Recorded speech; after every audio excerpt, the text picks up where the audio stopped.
वैद्यकीय शिक्षण मंत्री हसन मुश्रीफ यांची वानेवाडी येथे घोंगडी बैठक. माननीय सुनेत्रा वहिनी पवार यांच्या प्रचारार्थ बारामती तालुक्यातील वानेवाडी येथे घोंगडी बैठक दरम्यान वैद्यकीय शिक्षण मंत्री हसन मुश्रीफ यांनी मतदारांना प्रचंड बहुमताने निवडून देण्याचे केले आवाहन.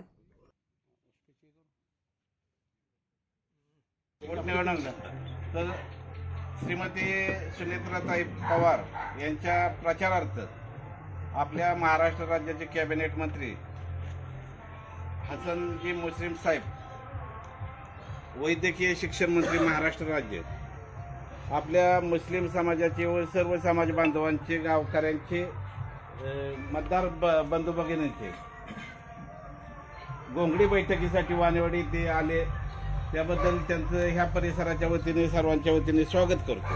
वानेवाडी गावामध्ये महाराष्ट्र राज्याचे वैद्यकीय शिक्षण मंत्री आदरणीय हसनजी मुश्रीफ साहेब या ठिकाणी आलेले आहेत. सर्वप्रथम मी त्यांचे वानेवाडीच्या ग्रामस्थांच्या वतीनं व आपल्या संपूर्ण मुस्लिम समाजाच्या वतीनं त्यांचं सहर्ष स्वागत करतो.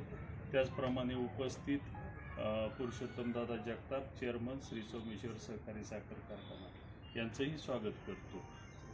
मुश्रीफ साहेबांना एक थोडंसं मी सांगू इच्छितो की आमच्या गावामध्ये आदरणीय शरदचंद्रजी पवार साहेबांचं वैयक्तिक असं लक्ष होतं. 1967 सालापासून पवार साहेबांचं या गावामध्ये येणं जाणं चालू झालं आणि त्या माध्यमातून पुढं अजितदादा असतील, सुनीतराव वहिनी असतील, आता कालच तुम्हाला सांगतो जयदादांचा सुद्धा स्वर्गीय अजितदादा पवार यांच्या पवित्र स्मृतीला वंदन करतो. आणि अशी वेळ आपल्यावर येईल की त्यांच्या अपघाती निधनानंतर पोटनिवडून लागेल आणि आम्हाला प्रचाराला यावं लागेल असं कधी आम्हाला स्वप्नातही वाटलं नव्हतं. परंतु ही दुर्दैवी वेळ आपल्या सर्वांच्यावर आलेली आहे. वास्तविक या पोटनिवडणुकीमध्ये आम्ही तुमच्यासमोर जावं आणि सांगावं अशी काही परिस्थिती नाही. कारण ज्यावेळेला दादा होते 8-9 निवडणुका त्यांच्या झाल्या, निवडणुकीचा फॉर्म भरला की शेवटची सभेलाच ते जायचे.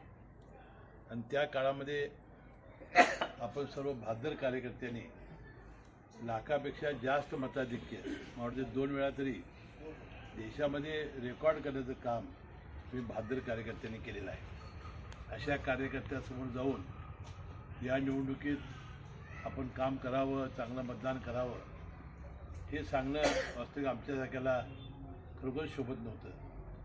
जो दादांच्या पश्चात आमचंही मन राहत नव्हतं आणि यामुळं आपल्या भागामध्ये यावं आणि या निवडणुकीचं महत्त्व सांगावं. आणि ज्यावेळा या निवडणुकीमध्ये ईर्ष्या असत नाही, निवडणुकीमध्ये दुसरा उमेदवार असत नाही, त्यावेळा उत्साह असत नाही, मरगळ असते. आणि या निवडणुकीत तीच मरगळ आपण सर्वांनी दूर करावी एवढ्या एकाच भावनेनं आम्ही या ठिकाणी आलेलो आहोत. मी आपल्या सर्वांचा मनपूर्वक आभारी आहे की आपण सर्वांनी, विशेषतः कारखान्याचे चेअरमन पुरुषोत्तमजी जगताप इथं हजर आहेत, विक्रम भोसले इथं आहेत, त्यांनी भावना व्यक्त केलेल्या आहेत. मला वाटते मी मनपूर्वक आभारी आहे की सुनेत्रा पवार वहिनींचा की आपलं दुःख बाजूला सोडून डोंगरा एवढं दुःख पतीच्या निधनानंतर, अपघाती निधनानंतर त्या 4 दिवसामध्ये आमच्या सर्वांच्या आणि राष्ट्रवादी काँग्रेस पक्षाच्या कार्यकर्त्यासाठी त्या पुढे झाल्या आणि त्यांनी उपमुख्यमंत्री पदाचं आपलं शपथ घेतली आणि ती काही काळाने त्यांनी राष्ट्रवादी काँग्रेस पक्षाच्या राष्ट्रीय अध्यक्षही झाल्या. मला वाटते आपल्या सर्वांची आता जबाबदारी आहे की सुनेत्रा वहिनींना प्रचंड मताने निवडून आणणं आणि अजितदादांचं जे कुटुंब आहे, पार्थ पवार असतील किंवा जय पवार, या कुटुंबाच्या मागं राहणं आणि या पुढच्या काळामध्ये ही जी पोकळी निर्माण झालेली आहे, शेवटी नीतीच्या पुढं आपलं कुणाचं काही चालत नाही. आपल्याला माहिती आहे की दादांच्या जाण्यानं आपल्याला सर्वांना किती मोठं दुःख झालेलं आहे. आमच्यासारखे कार्यकर्ते कसे पोरके झालेले आहेत आणि दादाने आपली उभी हयात आपल्या मतदारसंघाच्या विकासासाठी, राज्याच्या विकासासाठी आमच्यासारखे जे कार्यकर्ते जीवाभावाचे होते त्यांना त्या हाताच्या फोडाप्रमाणे जपण्याचं काम केलं. आणि राष्ट्रवादी काँग्रेस पक्ष सातत्याने कसा वाढेल, एकसंघ कसा राहील असाही प्रयत्न त्यांनी केला.